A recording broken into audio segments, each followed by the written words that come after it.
Hello, welcome to young study. शुरू करते हैं 20 मार्च के महत्वपूर्ण current affairs. Question number first है कि हाल ही में start up India seed fund योजना, कौन सी योजना है? Start up India seed fund योजना की विशेष समिति का अध्यक्ष किसे बनाया गया है? तो आंसर है ऑप्शन नंबर ए, एच के मित्तल को बनाया गया है। Start up India seed fund योजना का की जो विशेष समिति है उसका अध्यक्ष बनाया गया है एच के मित्तल। नेक्स्ट क्वेश्चन,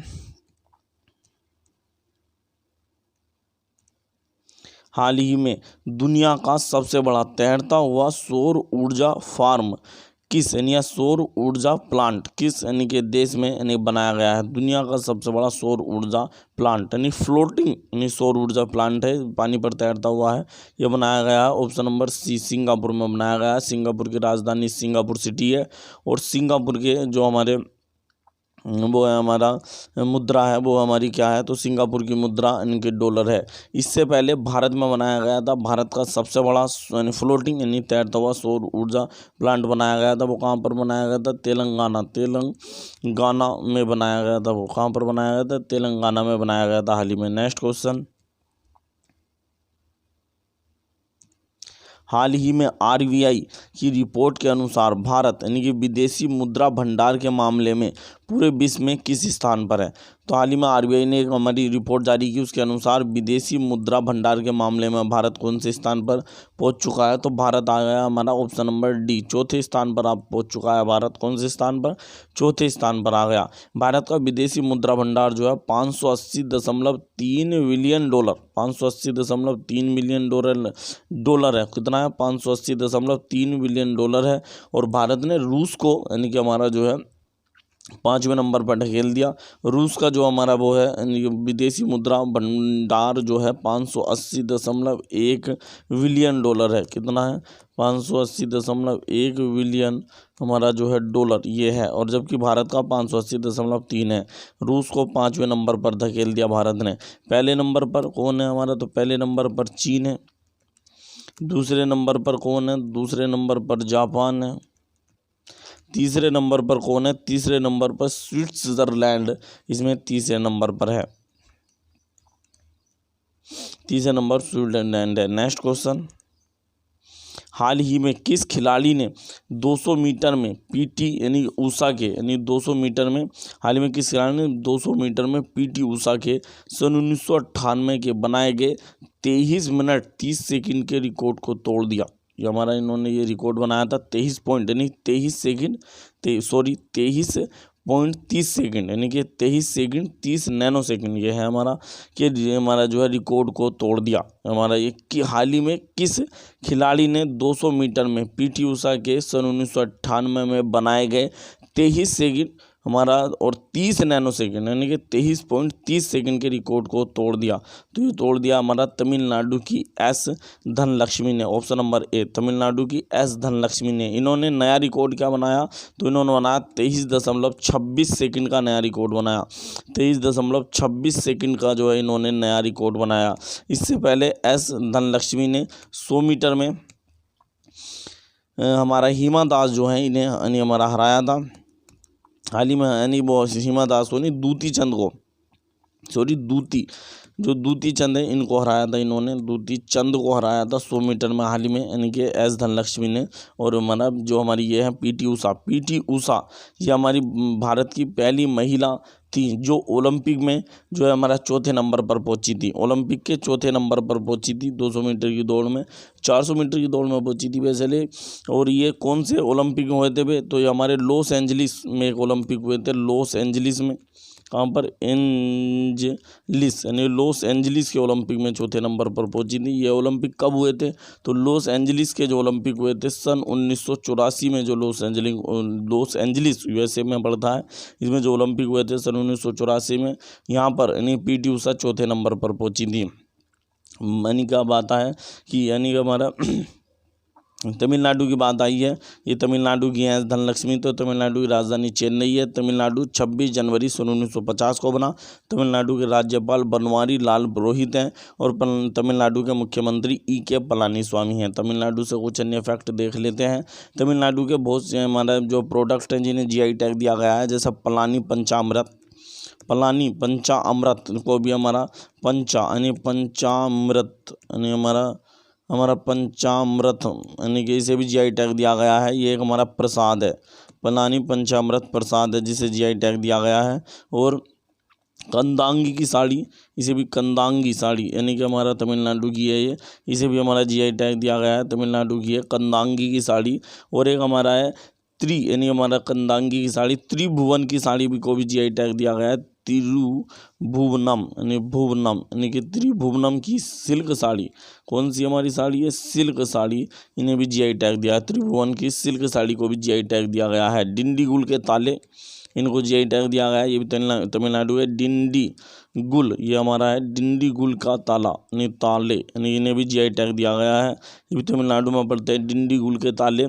और ये हमारा एक है श्रीविल्लुर पत्थुर, यानी कि हमारा क्या है? हमारा श्री, हमारा जो है यानी हमारा वी अंदर ले पुत्थुर, ये हमारा श्रीविल्लुर पुत्थुर की मिठाई है यानी पलकोवा, श्रीविल्लुर पुत्थुर पलकोवा, इसे हमारा जीआई टैग दिया गया है। ये दूध से बनाई गई मिठाई होती है श्रीविल्लुर पुत्थुर। तमिलनाडु में गुइंडी नेशनल पार्क पड़ता है, तमिलनाडु में महत्वपूर्ण नेशनल पार्क है गुइंडी नेशनल पार्क पड़ता है तमिलनाडु में मन्नार की खाड़ी नेशनल पार्क पड़ता है, मन्नार की खाड़ी नेशनल पार्क भी तमिलनाडु में पड़ता है। की खाड़ी नेशनल पार्क, ये भी हमारा तमिलनाडु में पड़ता है नेशनल पार्क, मन्नार की खाड़ी national park, Guindy national park. और इंदिरा गांधी नेशनल पार्क, इंदिरा यानी कि इंदिरा गांधी यानी कि जो है नेशनल पार्क भी हमारा तमिलनाडु में पड़ता है। इसके पहले नाम इंदिरा गांधी नेशनल पार्क का जो पहले नाम था वो अन्नामलई नेशनल पार्क था। इंदिरा गांधी नेशनल पार्क को पहले किस नाम से जानते थे? नन्नामलई नेशनल पार्क के नाम से जानते थे पहले, इसे हमारा इंदिरा गांधी नेशनल पार्क को। इसे इंद्रावती नेशनल पार्क से कंफ्यूज मत कर देना, जो छत्तीसगढ़ में पड़ता है। इंदिरा गांधी नेशनल पार्क है जो हमारा तमिलनाडु में पड़ता है, और इसे अन्नामलई नेशनल पार्क के नाम से पहले जाना जाता था। मुदुमलई नेशनल पार्क भी यहाँ पर पड़ता है, मुदुमलई नेशनल पार्क भी यानी हमारा तमिलनाडु में पड़ता है, मुदुमलई। मुकुर्थी नेशनल पार्क भी हमारा तमिलनाडु में पड़ता है, मुकुर्थी नेशनल पार्क। और मुकुर्थी नेशनल पार्क चेन्नई में ही पड़ता है, यानी तमिलनाडु की राजधानी, और तमिलनाडु राज्यपाल का जो बसेरा भी मुकुर्थी नेशनल पार्क के में ही है। और जी हमारा यहाँ की कुछ रामसर साइट है, यहाँ तमिलनाडु में एक रामसर साइट है जिसका नाम है पॉइंट कैलीमर। कौन सी रामसर साइट है? Point Calimere Ramsar site. Point Calimere Ramsar site जो है हमारा तमिलनाडु में एकमात्र रामसर साइट है। तमिलनाडु में हाल ही में स्मार्ट ब्लैक बोर्ड योजना चलाई गई थी। कौन सी योजना चलाई गई थी? स्मार्ट ब्लैक बोर्ड योजना, ये हमारा तमिलनाडु सरकार द्वारा हाल ही में चलाई गई थी, स्मार्ट ब्लैक बोर्ड योजना। और ये तमिलनाडु की जो राजधानी है चेन्नई जो है हमारा तमिलनाडु की राजधानी, इसे भारत की स्वास्थ्य राजधानी भी कहा जाता है। भारत की स्वास्थ्य राजधानी कहा जाता है तमिलनाडु की राजधानी चेन्नई को। नेक्स्ट क्वेश्चन, हाल ही में भारत सरकार ने बीमा क्षेत्र में यानी प्रत्यक्ष यानी विदेशी यानी कि निवेश FDI यानी फॉरेन यानी हमारा जो है डायरेक्ट इन्वेस्टमेंट यानी प्रत्यक्ष विदेशी निवेश फॉरेन डायरेक्ट इन्वेस्टमेंट को कितने प्रतिशत बढ़ाने के लिए जो है अधिनियम यानी बीमा अधिनियम में संशोधन को मंजूरी दी है। तो इन्होंने कर दिया है 74% बढ़ाकर कर दिया है। कितना कर दिया है? 74%। ये पहले बीमा प्रत्यक्ष विदेशी निवेश पहले बीमे में हो सकता था 49%, अब इन्होंने कर दिया है 74% फॉरेन डायरेक्ट इन्वेस्टमेंट। जो हमारा ये है हमारा बीमा, तो बीमा अधिनियम कब आया था? तो जो बीमा अधिनियम है सन 1938 में आया था, जिसमें इन्होंने संशोधन किया है। सबसे पहले भारतीय बीमा अधिनियम कब लाया गया था? तो सन 1938 में आया था, भारतीय बीमा अधिनियम आया था। IRDA जो हमारा IRDA है, ये हमारा बीमे को रेगुलेट करती है, IRDA, इसकी फुल फॉर्म होती है इंश्योरेंस हमारा जो है रेगुलेटरी एंड डेवलपमेंट यानी अथॉरिटी ऑफ इंडिया, यानी कि इंश्योरेंस रेगुलेटरी यानी development authority of India. IRDA की जो स्थापना है IRDA एक्ट 1999 यानी कि 1999 में की गई थी। IRDA का मुख्यालय हैदराबाद में है। IRDA जो है इसका मुख्यालय कहाँ पर पड़ता है? हैदराबाद, ये हमारे IRDA का मुख्यालय पड़ता है। और जी IRDA के जो प्रमुख है सुभाष चंद्र खुंतिया, ये IRDA के प्रमुख है। सुभाष चंद्र खुंतिया IRDA के प्रमुख है। IRDA ने एक समिति बनाई थी हमारा जो है जिसका नाम है प्रवीण कुटुंबे समिति। ये IRDA ने हाल ही में एक समिति बनाई थी प्रवीण कुटुंबे कुटुम्बे यानी प्रवीण कुटुम्बे समिति यानी कि बनाई थी इरडा ने। इस समिति ने अपनी रिपोर्ट पेश की तथा इसने बताया इसने क्यों ये समिति बनाई क्यों गई थी। तो इरडा ने समिति बनाई थी, प्रवीण कुटुम्बे समिति बनाई थी। किस लिए बनाई थी इरडा ने प्रवीण कुटुम्बे समिति की हमारा इसने यानी कि प्रवीण कुटुम्बे समिति ने भारत की 3 बीमा कंपनी हैं जिन्हें डी यानी हमारा SII यानी कि इनकी सिफारिश करी। DSSI यानी DSSI की फुल फॉर्म है डोमेस्टिक यानी सिमेट्रिकली इम्पोर्टेंट, अर्थात यानी कि घरेलू प्रणाली के रूप से इम्पोर्टेंट हैं 3 हमारी भारत की क्या हमारी 3 यानी कि बीमा कंपनी है। कौन कौन सी है? LIC, GIC, एक LIC एक GIC और एक है NICAL LIC GIC और NICAL। जो NICAL है इसके जो चेयरमैन है उनका क्या नाम है? तो NICAL के चेयरमैन है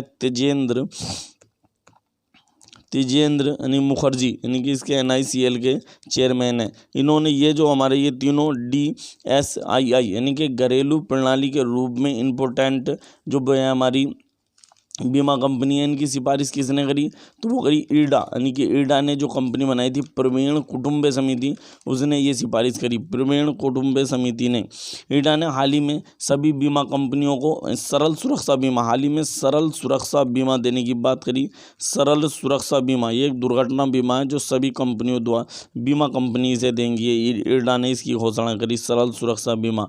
इरडा ने इसके अतिरिक्त एक हमारा कमेटी और बनाई थी जिसका नाम था P उमेश हमारा कमेटी। कौन सी कमेटी थी? यानी कमेटी या हमारा समिति कुछ भी कह सकते हैं। तो P उमेश कमेटी, इसे क्यों बनाया गया था? तो P उमेश कमेटी को साइबर सिक्योरिटी के लिए बनाया गया था। किस लिए बनाया था? साइबर सिक्योरिटी जो होती है उसके लिए बनाया गया था। P उमेश सिंघा समिति को बनाया गया था। सुरेश माथुर समिति भी बनाई गई थी सुरेश इरडा के द्वारा। सुरेश हाल ही में बनाई गई है सुरेश माथुर, ये माथुर समिति बनाई गई थी। ये किस लिए बनाई गई थी? तो भारत में एक पैंडमिक रिस्क पूल बनाने के लिए, भारत में एक पैंडमिक यानी पैंडमिक किसे कहते हैं? महामारी रिस्क पूल बनाने के लिए इरडा ने सुरेश माथुर समिति का बनाई थी। प्रवीण कुटुम्बे समिति, इसका काम अभी बताया हमने कि भारत में डोमेस्टिक सिमेस्टिकली इंश्योरेंस कंपनी यानी कि अर्थात जो घरेलू प्रणाली के लिए अच्छी है उनको यानी कि चुनना था। एक और समिति बनाई थी बहुत इंपॉर्टेंट है, अनजान दे कमेटी बनाई थी। समिति यानी कि इरडा द्वारा बनाई गई थी। ये जो होता है ड्रोन इंश्योरेंस को बढ़ावा देने के लिए बनाई गई थी। ड्रोन इंश्योरेंस को बढ़ावा देने के लिए बनाई गई थी हमारी ड्रोन इंश्योरेंस को बढ़ावा देने के लिए बनाई गई थी ये समिति। किस लिए बनाई गई थी? ड्रोन इंश्योरेंस को बढ़ावा देने के लिए बनाई गई थी। हाल ही में एक बात हो रहा है LIC से हमारी एक चीज़ और देखना, हाल ही में LIC जो है हमारा हाल ही में LIC life insurance of India LIC ने बीमा ज्योति नामक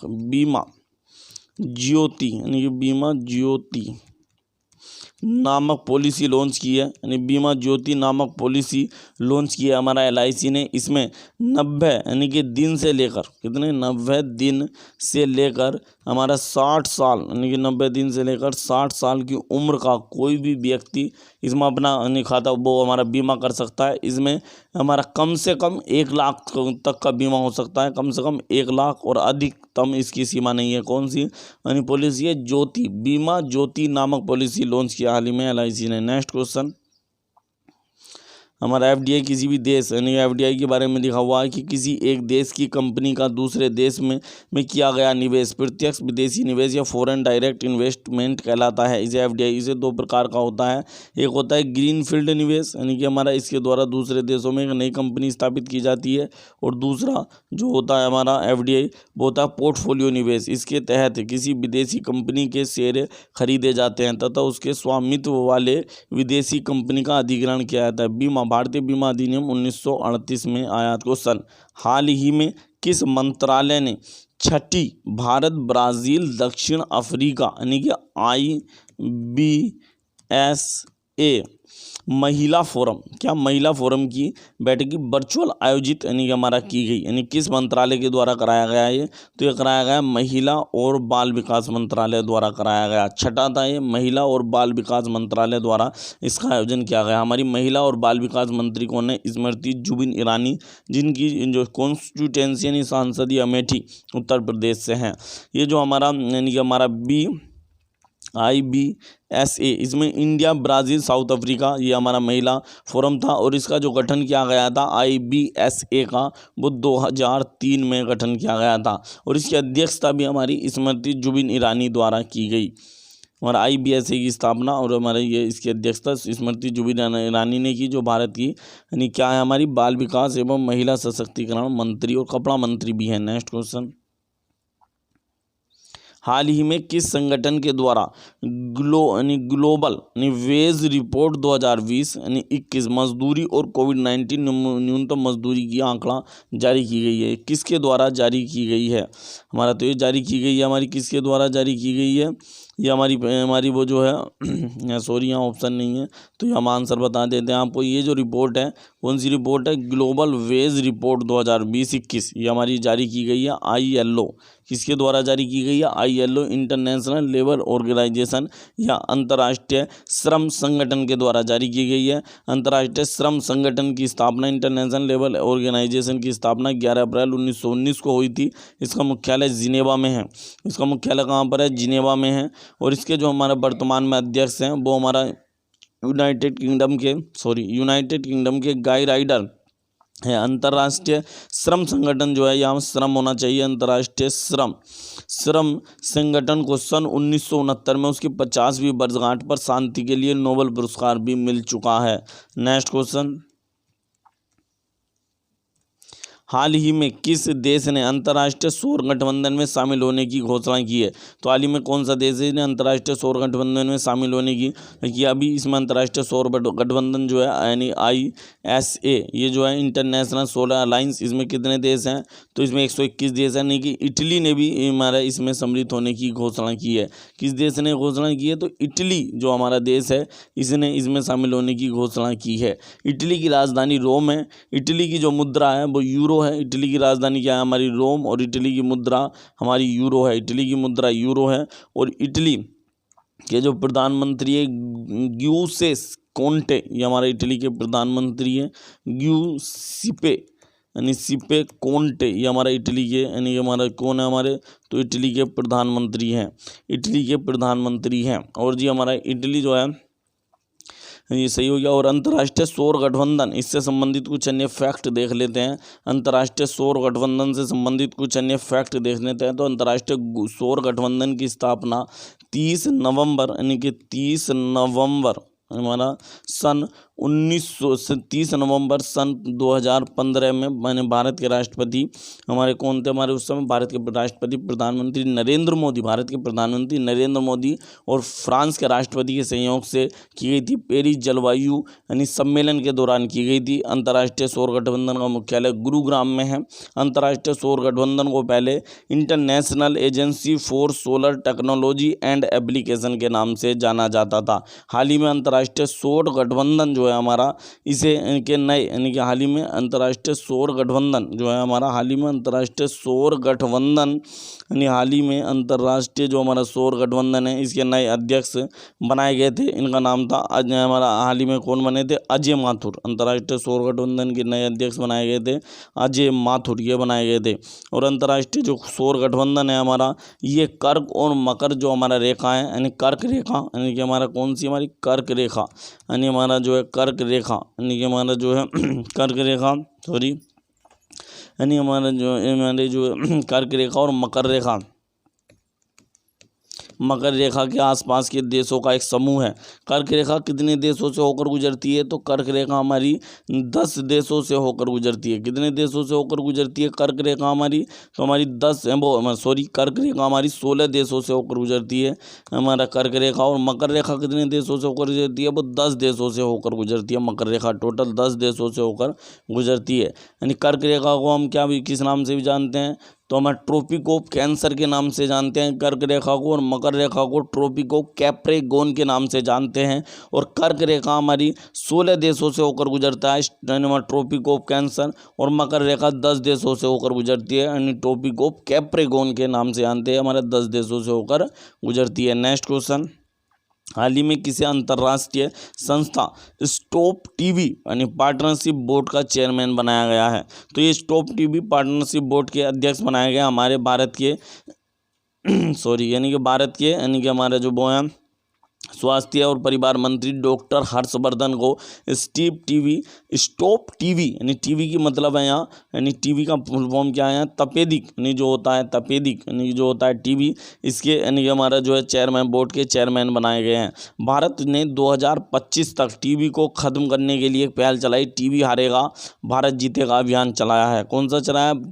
टीवी हारेगा और भारत जीतेगा अभियान चलाया है। टीवी किस बैक्टीरिया से होता है? तो टीवी माइको किस बैक्टीरिया से? टीबी बैक्टीरिया नहीं, जीवाणु से होने वाला रोग है ये माइकोबैक्टीरियम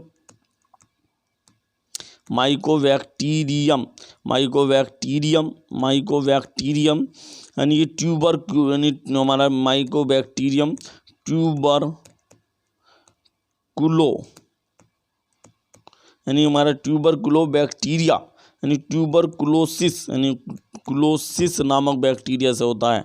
टीबी किससे होता है हमारा?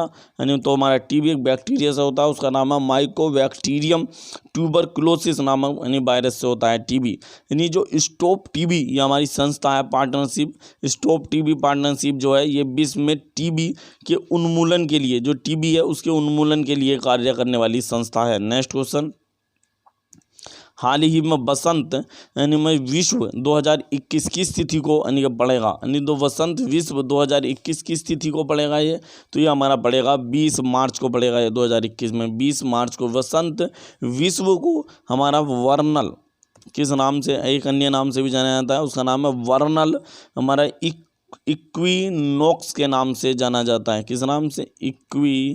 यानी कि नॉक्स, ये वर्नल इक्विनॉक्स के नाम से भी जाना जाता है, यानी वर्नल इक्विनॉक्स के नाम से भी जाना जाता है किसे? हमारा वसंत विश्व को। नेक्स्ट क्वेश्चन,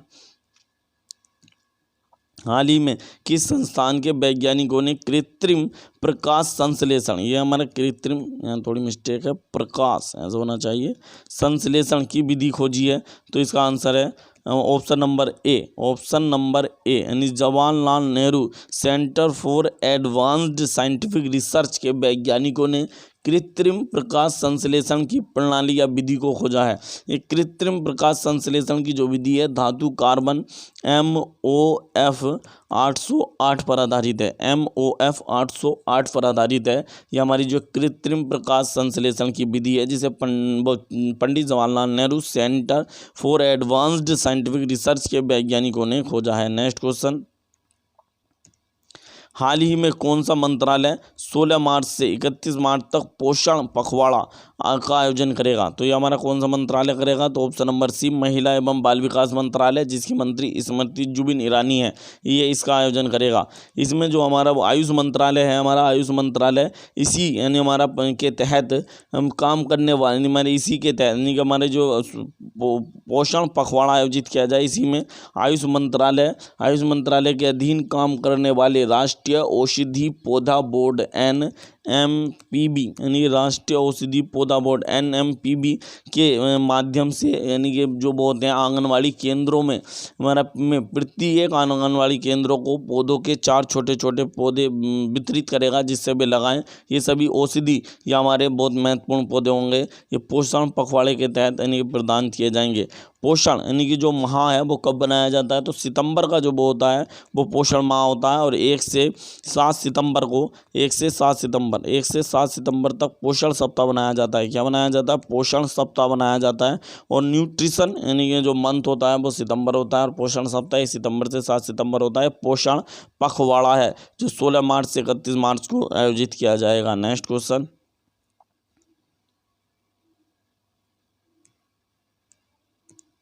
हाल ही में किस राज्य के मुख्यमंत्री ने पत्रकारों को मुफ्त कोरोना वैक्सीन लगाने की घोषणा की है? तो आंसर है ऑप्शन नंबर सी, उत्तराखंड के मुख्यमंत्री ने ये घोषणा की है कि पत्रकारों को मुफ्त में कोरोना वैक्सीन लगाई जाएगी। उत्तराखंड कब बना था? तो उत्तराखंड बना था 9 नवंबर सन 2000 को बना था। उत्तराखंड की राजधानी देहरादून है। उत्तराखंड की राज्यपाल बेबी रानी मौर्य ये उत्तराखंड की राज्यपाल है। और उत्तराखंड के नए मुख्यमंत्री बने हैं, कौन बने? तीरथ सिंह रावत। कौन बने उत्तराखंड के नए मुख्यमंत्री? तीरथ सिंह रावत, ये हमारे उत्तराखंड के नए मुख्यमंत्री बने हैं। व्यक्तिगत रूप से ये हमारे 9वें नंबर के हैं, लेकिन कार्यकाल रूप से 10वें नंबर के उत्तराखंड के सीएम है हमारा कौन? तीरथ सिंह रावत। उत्तराखंड से संबंधित कुछ हमारा महत्वपूर्ण यानी कि योजनाएं देख लेते हैं। जैसे उत्तराखंड में एकीकृत आदर्श कृषि ग्राम योजना चलाई जा रही है। हमारा उत्तराखंड में एकीकृत हमारा जो है एकीकृत आदर्श कृषि ग्राम योजना चलाई जा रही है। और हमारा मुख्यमंत्री सौर यानी कि हमारा मुख्यमंत्री कौन सी एक योजना और चल रही है? हमारी मुख्यमंत्री सौर स्वरोजगार योजना भी उत्तराखंड में चलाई जा रही है। मुख्यमंत्री सौर स्वरोजगार योजना भी हमारी उत्तराखंड में चल रही है, मुख्यमंत्री सौर स्वरोजगार योजना। और जो उत्तराखंड है ये हमारा कुछ अन्य कारणों से भी यानी हमारा प्रसिद्ध रहा उत्तराखंड। यानी उत्तराखंड में भारत का पहला मोज गार्डन बनाया गया है। उत्तराखंड में ही भारत का पहला मोज गार्डन बना है। उत्तराखंड में भारत का पहला मोज गार्डन बना, ये हमारा उत्तराखंड में बनाया गया भारत का पहला मोज गार्डन। और ये कहाँ पर बना? तो हमारे ये उत्तराखंड में बनाया गया था भारत का पहला मोज गार्डन। और हमारा उत्तराखंड जो है हमारा इसमें भारत का पहला बर्फीले तेंदुए के लिए स्नो लेपर्ड कंजर्वेशन सेंटर भी बनाया गया उत्तराखंड के उत्तरकाशी जिले में। और भारत का पहला लाइकेन पार्क भी उत्तराखंड के मुंशियारी में बनाया गया था। भारत का पहला मोज गार्डन जो क्या हमने बताया भी नैनीताल में बनाया गया था। और भारत का पहला जो हमारा हाल ही में ग्रीन रामायण पार्क भी बनाया गया उत्तराखंड के हल्द्वानी में बनाया गया ग्रीन रामायण पार्क। उत्तराखंड जो राज्य है, उत्तराखंड राज्य जो है वो हमारा मनरेगा के तहत मिलने वाले एक साल में 100 दिन का मजदूर यानी कि एक साल में 100 दिन का काम मिलता है, उसके तहत ये अब उत्तराखंड 100 दिन के स्थान पर 100 दिन के स्थान पर कितना यानी हमारा वो दिन चला है 100 हमारा जो है यानी कि 120 दिन ये हमारा काम देगा। कितने दिन हमारा काम देगा उत्तराखंड? हमारा 120 दिन काम देगा हमारा उत्तराखंड। 100 दिन के स्थान पर 150 दिन काम देगा। 100 दिन के स्थान पर कितने दिन काम देगा? पहले मनरेगा में 100 दिन का काम मिलता है, लेकिन उत्तराखंड हमारा 150 दिन काम देगा। उत्तराखंड ने हमारा एक पहल चलाई थी 100 यानी कि दिन इन यानी 100 डे इन यानी कि हमारा ह्वेन कार्यक्रम, ये भी उत्तराखंड सरकार द्वारा चलाया गया था पर्यटन को बढ़ावा देने के लिए। 100 डे इन ह्वेन कार्यक्रम भी चलाया गया था। गंगा नदी का पहला संग्रहालय यानी गंगा म्यूजियम बनाया गया है। ये कहाँ बनाया गया? चांदी घाट हरिद्वार में बनाया गया है। ये हमारा जो है बनाया गया। भारत का पहला यानी प्यूरिल यानी पावर प्लांट भी उत्तराखंड में स्थापित किया गया। उत्तराखंड की आसान यानी कि कंजर्वेशन सेंटर को रामसर साइट घोषित कर दिया गया है। उत्तराखंड का जो आसान कंजर्वेशन सेंटर है इसे हमारा वो कर दिया गया। और उत्तराखंड के देहरादून में साइंस सिटी बन रही है। उत्तराखंड के देहरादून में सोंग डैम बनाया जा रहा है। उत्तराखंड के देहरादून में सूर्यधर झील बनाई जा रही है उत्तराखंड के देहरादून में। तो और जो हाल ही में जो चमोली में बाढ़ आई थी उससे तपोवन जल विद्युत परियोजना जो NTPC की थी वो पूरी तरीके से बर्बाद हो गई। और भारत का पहला पोलिनेटर पार्क भी हमारा उत्तराखंड के हल्द्वानी में बनाया गया है। यदि आपको हमारी वीडियो पसंद आई हो तो ज़्यादा से ज़्यादा लाइक करें, शेयर करें और चैनल को सब्सक्राइब जरूर करें। ये मेहनत आपके लिए की जा रही है। हमारे चैनल को ज़्यादा से ज़्यादा लाइक करें, शेयर करें। मिलते हैं नेक्स्ट वीडियो में।